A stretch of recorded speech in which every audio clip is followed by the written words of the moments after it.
Mulheres negras escritoras. Resumo: o artigo se debruça sobre o importante papel da literatura produzida por mulheres negras como espaço de resistência ao epistemicídio que nega a elas o lugar de sujeitos de conhecimento. A expressão de força e atuação dessas mulheres é registrada de formas diversificadas em livros, sites, blogs, no Facebook, em revistas e jornais e também declamando nos saraus slams. Literatura brasileira e sua história canônica têm sido apresentadas como atividades produzidas por homens. No entanto, estudos contemporâneos têm desencavado produções textuais de mulheres, algumas publicadas sob pseudônimo, em revistas e jornais e até mesmo em livros que terminaram se perdendo no decorrer dos tempos. Retratadas, descritas com personalidades forjadas por homens e seus desejos. Muitas mulheres tentaram escapar dedicando-se à escrita de textos religiosos e pedagógicos que eram acolhidos, desde que não fugissem aos padrões ideológicos estabelecidos pelos homens. No século XX, uma das atividades intelectuais exercidas pelas mulheres foi a docência no então chamado ensino primário. Ali, ao lado de crianças, companhia mais que permitida, apreciada, muitas mulheres reproduziam conceitos e preconceitos aprendidos com seus pais, irmãos e maridos. Neste aprendizado, a literatura exerceu papel fundamental construindo personagens amadas ou odiadas, a depender de sua obediência ou não a padrões estabelecidos. Exercendo papel secundário na vida social, elas muitas vezes esmeraram-se em descobrir brechas através das quais pudessem praticar alguma rebeldia ou exercer algum poder. A escritora Gilca Machado pode ser apontada como um desses exemplos, nascida no Rio de Janeiro, nos finais do século XIX, 1893, tem como primeiro livro Cristais Partidos, 1915. Em 1916, teve publicada sua conferência, A Revelação dos Perfumes, e em 1917, Estados de Alma, Poesias, 1915-1917, Mulher Nua, em 1922, entre outros títulos. Além de militante pelo direito ao voto feminino e uma das fundadoras do Partido Político Feminino, é conhecida como uma das primeiras, se não a primeira poeta brasileira a publicar poemas eróticos. Por esta ousadia, recebeu críticas fortes de representantes do moralismo conservador tais como Humberto de Campos, que atribui seus versos eróticos à sua mentalidade crioula, e Afrânio Peixoto, que a chama depreciativamente de mestiça, e mesmo Mário de Andrade teria criticado o que denominou de falta de moral em seus versos. Não obstante, recebeu vários prêmios de poesia no Brasil. Pouco citada nos compêndios de história da literatura, Gilca Machado teve seus poemas reeditados em 2017. Um dos poucos críticos a ressaltar a importância de Gilca para a literatura brasileira é Massal de Moisés, que no volume 2, História da Literatura Brasileira, Simbolismo, São Paulo pontua: Gilca Machado ficou, e ficará como exemplo isolado em seu tempo, de corajosa transgressão das expectativas sociais com respeito à mulher. Feminista avant la lettre e rebelde, selvagem, seu grito de liberdade exibe todas as características do pioneirismo, tanto mais digno de nota quanto mais se ergueu, e permaneceu longamente sonoro, num período em que rígidos preconceitos dominavam o convívio social. Se a crítica do século XIX e XX se mostra intolerante com relação a escritoras brancas ou mestiças, a reação e indiferença são mais acirradas no tocante às escritoras negras. Segundo alguns pesquisadores, entre eles, Maria Lúcia de Barros Motti, autoras como Rosa Maria Egipsíaca Vera Cruz, Teresa Margarida da Silva e Horta, Maria Firmina dos Reis, Antonieta de Barros, Alta de Souza, Gilca Machado e Maria Carolina de Jesus podem constituir um conjunto de primeiras mulheres negras que escreveram textos literários no Brasil. Os textos de algumas delas ainda carecem de estudos mais detalhados e alguns deles não são facilmente encontrados nas livrarias e bibliotecas, o que dificulta a realização de estudos e trabalhos sobre os mesmos. Resistência ao epistemicídio. Podemos afirmar que a escrita de mulheres negras, por muito tempo, foi ignorada pela crítica e entendida como uma textualidade sem valor literário. As escritoras negras e seus textos pareciam estar duas vezes fora de lugar. Ao assumirem a posição de sujeitos da escrita, elas rompem com o determinismo instaurado por séculos que aponta para as mesmas exclusivamente o lugar de serviçais e de objetos. Suas falas, vozes não autorizadas foram, a priori, ignoradas, o que vem a constituir um epistemicídio, no dizer de Sueli Carneiro, que, apropriando-se de Sousa Santos, utiliza o termo para caracterizar o modo como as tradições ocidentais negam às pessoas negras o lugar de sujeitos de conhecimento. Para Boaventura Sousa Santos, o epistemicídio se constitui em um instrumento eficaz e duradouro de dominação étnica e racial que deslegitima as formas de conhecimento produzidas por grupos dominados, nega aos mesmos o papel de sujeitos do conhecimento. Já Carneiro pontua: Para nós, porém, o epistemicídio é, para além da anulação e desqualificação do conhecimento dos povos subjugados, um processo persistente de produção da indigência cultural, pela negação ao acesso à educação, sobretudo de qualidade, pela produção da inferiorização intelectual, pelos diferentes mecanismos de deslegitimação do negro como portador e produtor de conhecimento e de rebaixamento da capacidade cognitiva pela carência material e, ou pelo comprometimento da autoestima pelos processos de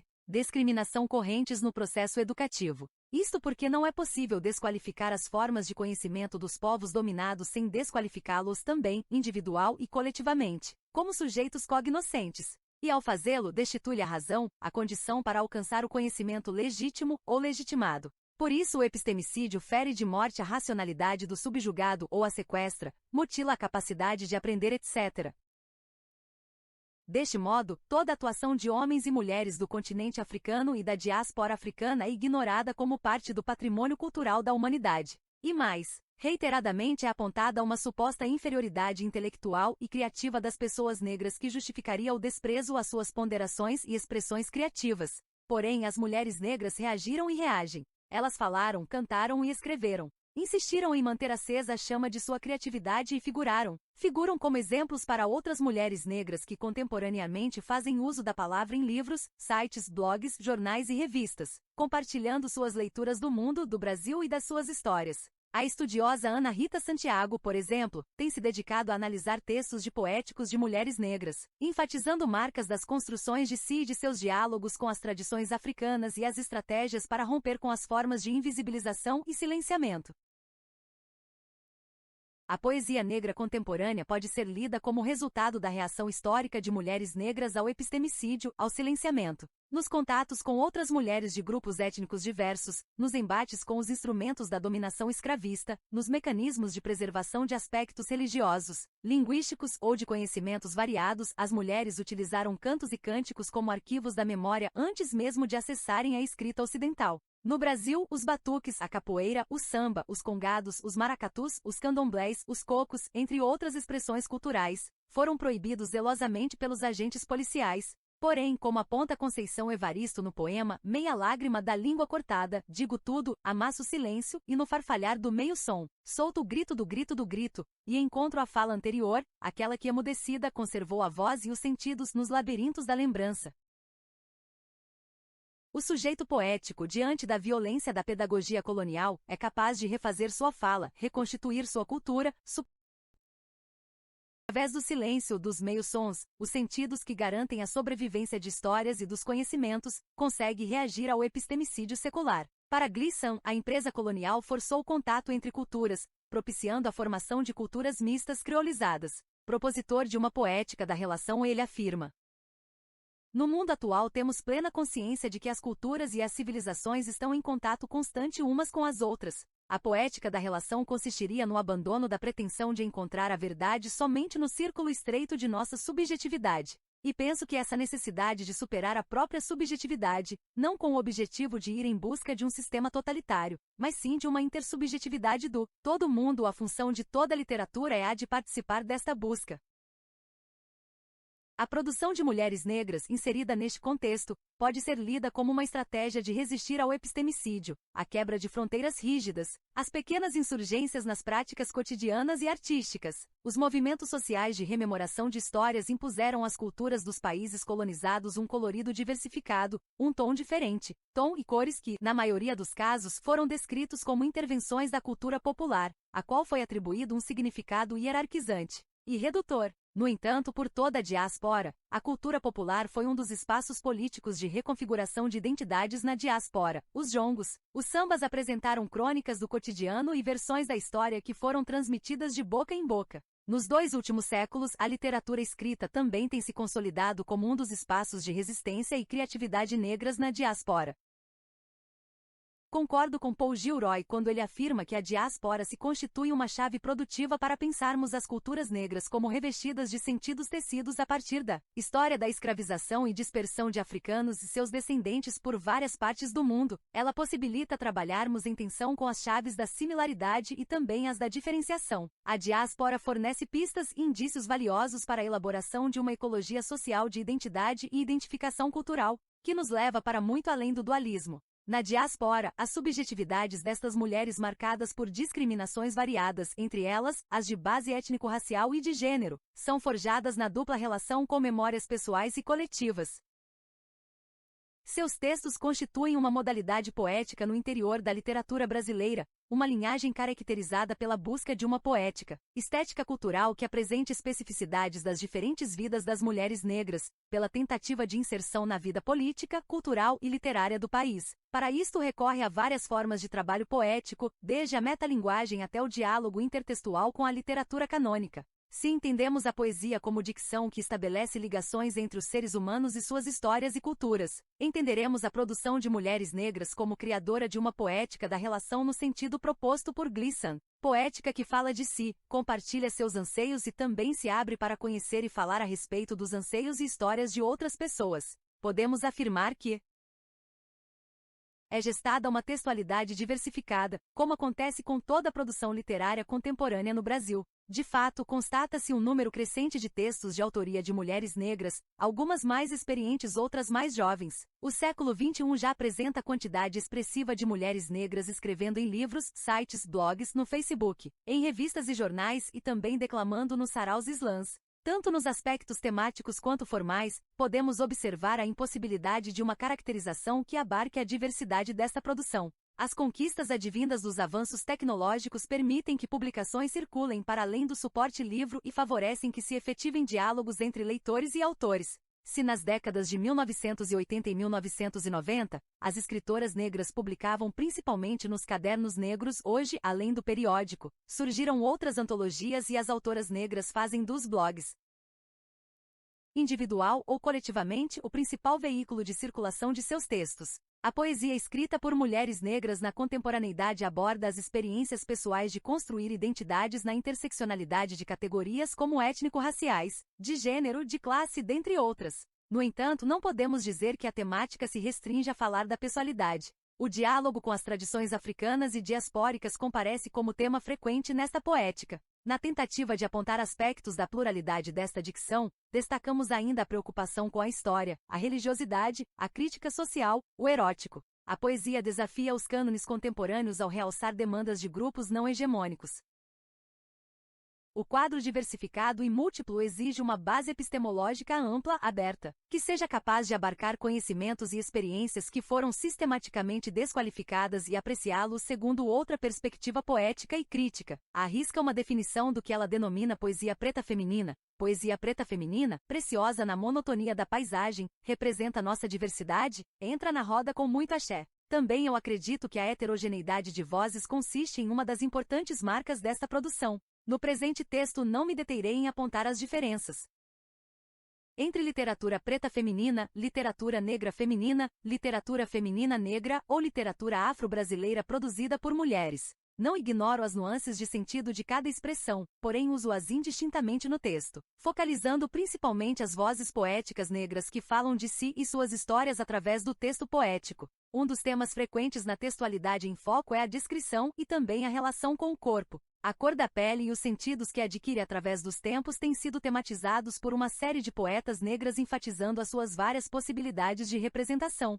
seja para explicitar marcos históricos como os quilombos, seja como expressão do orgulho de pertencimento, seja para exaltar os links com países africanos. O fato é que cabelo, cor de pele, elasticidade e performatividade dos corpos negros têm gerado conotações diversas para os lugares ocupados pelos negros na diáspora.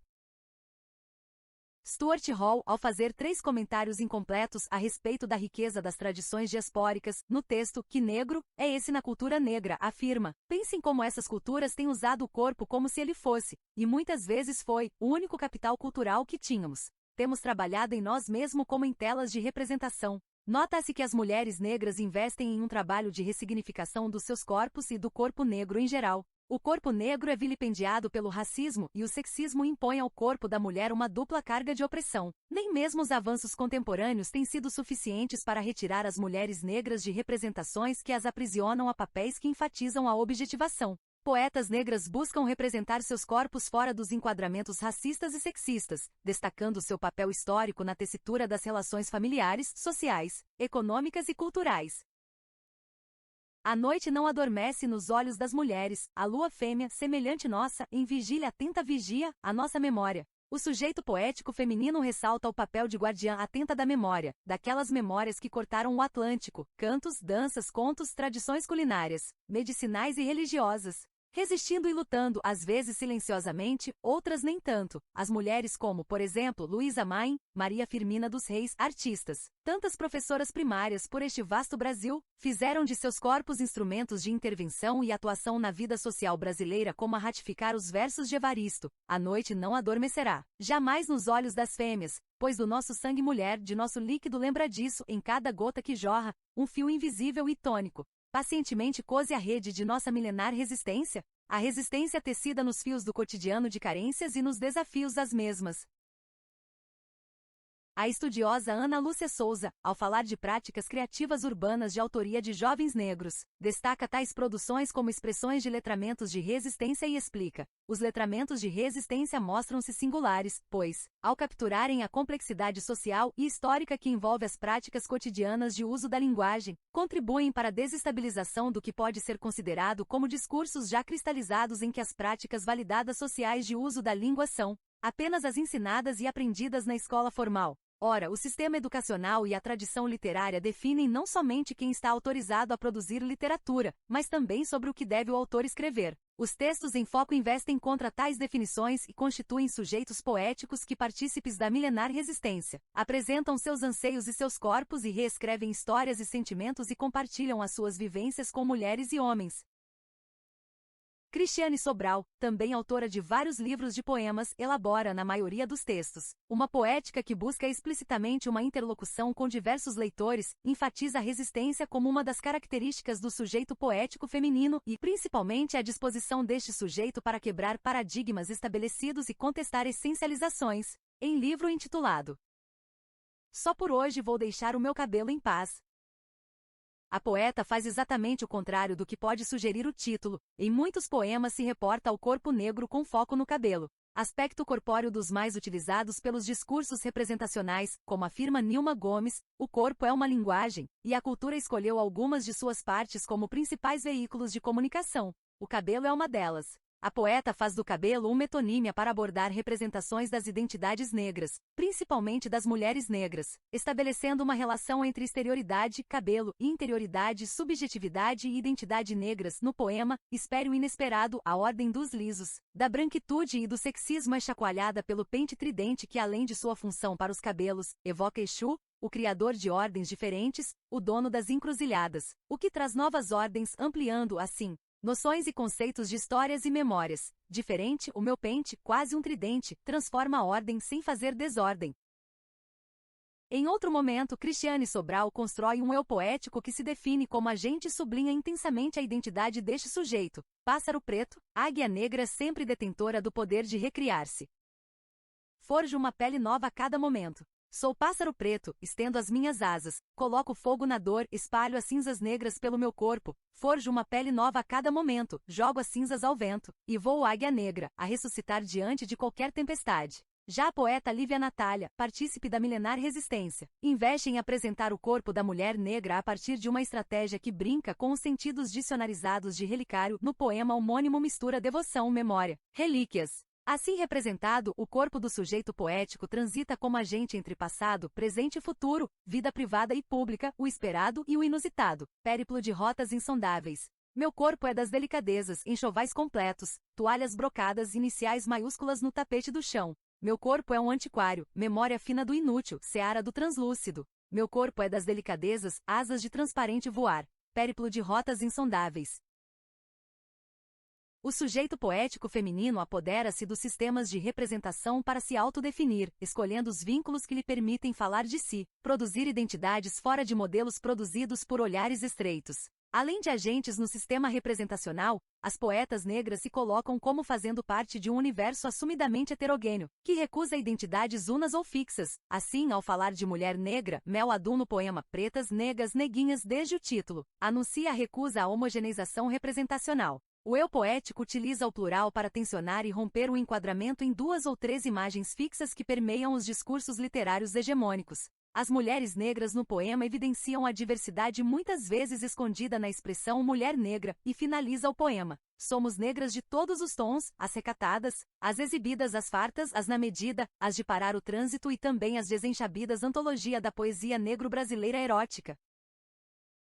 A poeta Jennifer Nascimento também desafia no poema Antítese a ditadura de definições controladoras do corpo, pensamento e desejos da mulher. Corpo, atitude, voz, comportamentos e decisões são ações executadas pelo sujeito feminino que sempre está rompendo com as expectativas do outro que deseja moldá-lo. Diversidade muitas vezes escondida na expressão mulher negra, e finaliza o poema. Somos negras de todos os tons, as recatadas, as exibidas, as fartas, as na medida, as de parar o trânsito e também as desenchabidas. Antologia da poesia negro-brasileira erótica. A poeta Jennifer Nascimento também desafia no poema Antítese a ditadura de definições controladoras do corpo, pensamento e desejos da mulher. Corpo, atitude, voz, comportamentos e decisões são ações executadas pelo sujeito feminino que sempre está rompendo com as expectativas do outro que deseja moldá-lo.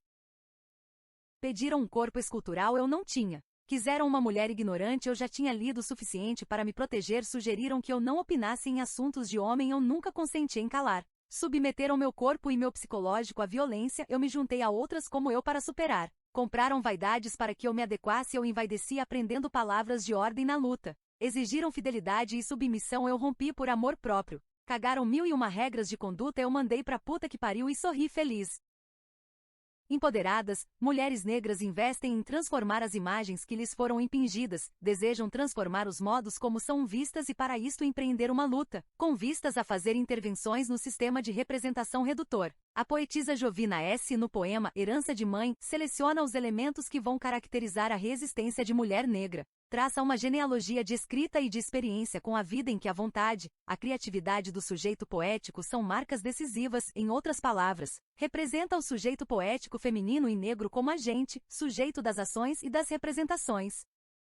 Pego o papel e sou deusa. Invento o mundo, nem sempre escrevo o que ele me dá, gosto de chover na estiagem para fazer plantações, dançar na colheita dos frutos doces. Crio outros mundos para renegar o que esse mundo nos traz, fazer desvios. Aprendi com mãe que vencia muros todo dia, ela tinha essa força. Trazia para essa terra de racismo perverso outros caminhos, assim que amanhecia. Eu fiquei com sua missão de pular paredes e construir caminhos. Como deusa, o sujeito demonstra sua capacidade de gerenciar sua vida, inventa, cria, dança, faz desvios e por fim no mundo que a deseja imobilizar, pula paredes e constrói caminhos. Transmitida de mãe para filha, a reescritura da existência aparece como uma missão, um traço hereditário reconfigurado no presente. A poeta Miriam Alves no poema Mulher em Luta, enfatiza a escrita da mulher negra como resolução de emoções e também de um trabalho de escavação da palavra. Uma poesia que, a partir dos resíduos das mortes e da atuação sobre as palavras, torna os momentos de luto potência criativa. Enluto-me, e o poema sai assim meio mágoa, meio lágrima, meio torto, toda lança enluto-me por aquelas vinda no arrastão atlântico, enluto-me ao ver dilacerar pele, corpo e mente. Eu mulher em toques no teclado faço das luzes da tela meu alento alimento em palavras o meu desejo pleno de ser e vou tic-taqueando retirando das vogais sons palavras e imagens, tamborilando mensagem vou.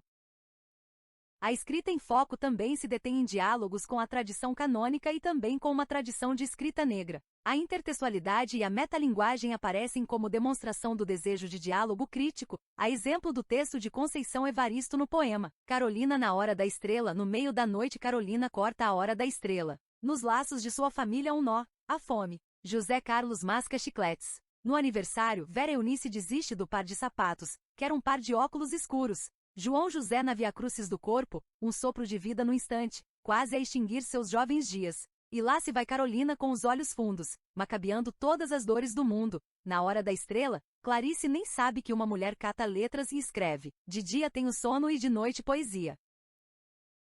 A conhecida poeta negra forja um diálogo intertextual com duas conhecidas escritoras, Maria Carolina de Jesus e Clarice Lispector, inseridas em cânones diferentes da literatura brasileira. A poetisa mescla aspectos da biografia de Carolina com títulos e personagens da obra de Clarice, criando um jogo em que as dissemelhanças parecem ser realçadas. Carolina aparece em atuação na busca pelo alimento dos filhos, macabeando todas as dores do mundo que atingem uma mulher negra, catadeira de lixo, moradora de favela, escritora que antes de Macabeia sonhava ser estrela. evidenciando conhecer a obra das duas. Conceição Evaristo funde metalinguagem e intertextualidade em texto que faz pensar sobre complexidades da literatura e da crítica no Brasil.